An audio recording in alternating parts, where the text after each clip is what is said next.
Welcome back to Real Food for Real Life. I'm now in the kitchen with Melissa Baer from Vibrant Farms, also known as the Farmer's Daughter.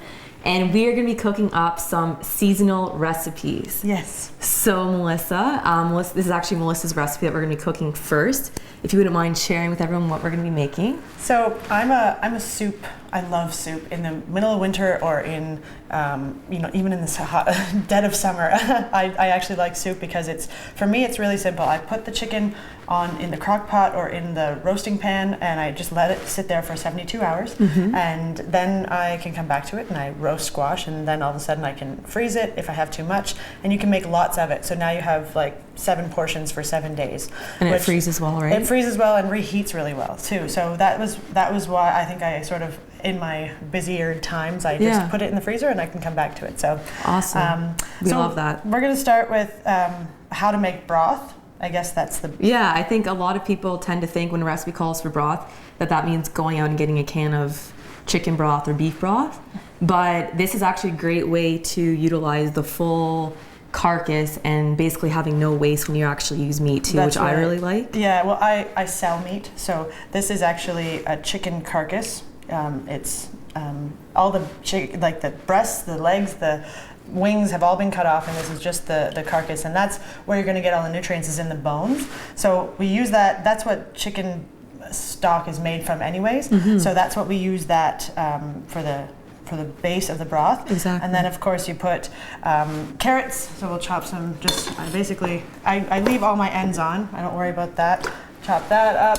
Let's put it. I think there's actually one already here. Is there one? Yeah. Yeah, some garlic, any fresh herbs you might have. Fresh herbs. Depending on the time of year, right? Yep. You can change it up. Like I know in the winter we want more of like a savory, maybe more warming in terms of... Actually, this recipe it's got basil, sage and thyme, so it's somewhat savory as well. I just put the whole herb in just like that. Easy. And with the onion, I used to chop, take all the skins off and compost them, but here I'll just... now you put the whole thing in? I put the key to it is making sure there's surface area, so chopping them into cubes or slices, but you can put the whole thing in. Awesome. All the skin and everything makes for a better flavor. So that's awesome. There you go. And then there's no waste. There's nothing. Absolutely. And of course, sea salt. So for about 72 hours you normally do yours? Yeah, so I put it on low for 72 hours, and you let it... I put it on the stove, but you can put it in the crock pot. Or so that's great if you're safer. Yeah. Okay. Awesome. And so you feel like at night or whatever, if you're in bed, you put this on before you go to sleep, that type of thing. Yep. Okay. So there you go. If you feel comfortable with that, that's something that you could definitely do. And then you have your homemade broth, and what's nice is you have like a big pot of it, so you could always just freeze the broth, right, and pull it out for other recipes. I've done that. I have boxes or buckets and buckets of broth, just because I can use it. You can use it for mashed potatoes. Exactly. You can use it for flavoring things and great nutritional value too, like you mentioned. There's a lot of things from the bone marrow itself that is really great for us. Well, these little babies are raised on pasture, so they're extra nutritious. All right, so let's put this on the stove top, then we're just going to cover it up. Okay. And while I'm doing that, why don't you bring out our surprise? Okay. So this is a summer squash. This is our mutant squash. It looks like some sort of alien being. I don't know what it looks like, but it doesn't look like a squash. And what I'm really afraid for is us chopping into this within the next couple seconds. So I usually use a butternut squash. This recipe is butternut squash soup. And what the beautiful thing about cooking seasonally is that you can transition things out and move different things in. Exactly. And that's what makes cooking creative, right? Yeah, definitely. So this is traditionally a butternut squash soup, but we have summer squash today. So I changed it a little bit, added a little bit different herbs and spices, and then we have a similar recipe, but just something with a different ingredient. Awesome. So I'm gonna just, normally I would cut it right down the middle and then roast it with scoop out all the insides and roast it inside down with a little bit of water because it makes it really soft.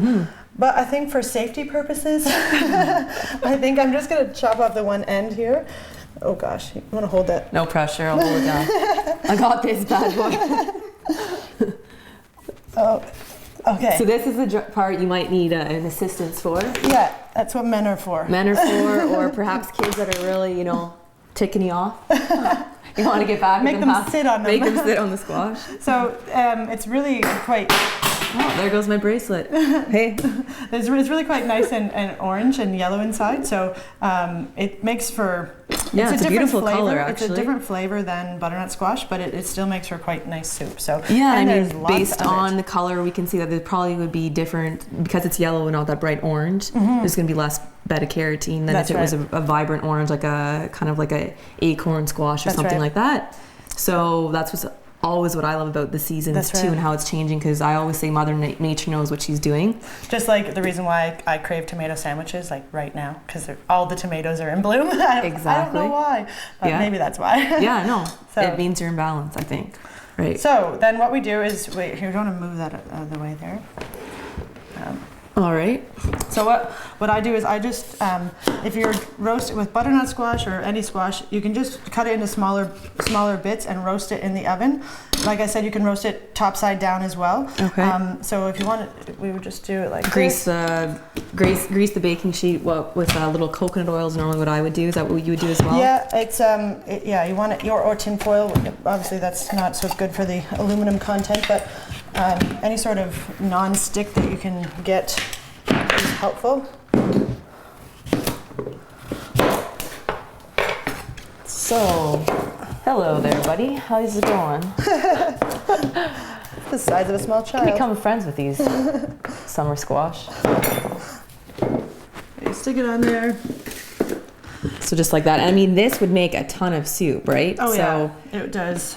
even if you, another option is too, with the roasting part, because this is kind of what takes the most time, minus the chicken stock, which really, realistically, you don't have to be present for. You can do Yeah. that, well, is cutting this up, roasting it, and then even freezing your squash already roasted. That's right. So that when you want to do another batch of soup, it's already done for you. And I do that too. I have, I like, you know, whether it's, I like pureed soups, so Me too. I puree my vegetables Yeah, and stick it in me the too. freezer, and then I have soup.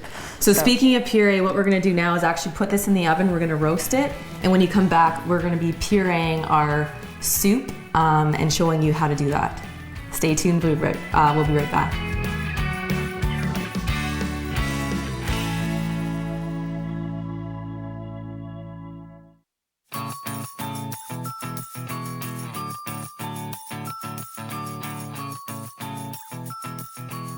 Welcome back. We're just going to finish up our soup recipe here. So Melissa, if you wouldn't mind explaining kind of the next steps involved. We have our squash roasting in the oven right now. Yes. So really all the hard work is done. What you want to do is when the broth is finished, so 72 hours after you start it, you want to pour it through a strainer so you can see holes in the bottom. You don't want to get, because the herbs and the onions and all that are going to be completely void of any nutrients. All that nutrients is going to be in your broth. So you can put it in the compost. It's really just fiber. So that's what you want to do is when it's hot is you want to strain it. And then you just put your soft baked squash into the broth pot and you puree it. You can add herbs. I used sage, garlic, and thyme this time. So this time. Haha.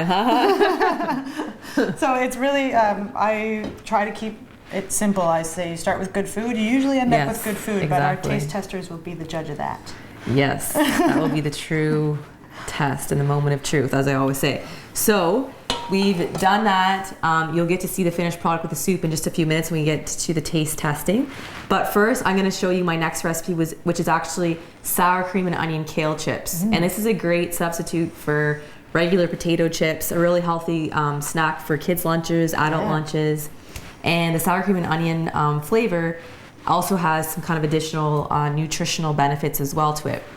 So for the sauce, what we're going to do is we're going to use a 1/4 cup of olive oil, followed by 3 tablespoons of tahini. And I know I've used tahini on other episodes, and tahini is just sesame seed butter, but sesame seeds, as you might know, has a really great source of calcium. Oh, yeah. So we're just going to pour that. 3 tablespoons-ish. 1, 2, 3. Yep. And next is something called nutritional yeast, which, if you want to look there, it looks almost like, how would you describe that? I almost think it looks like fish food. It looks almost like sawdust. Or sawdust. I would say that, though, coming from the farm. Yeah, I was going to say that's your first. So we're going to add actually just a tablespoon, and that's going to give it almost like that cheesy kind of punch flavor. And nutritional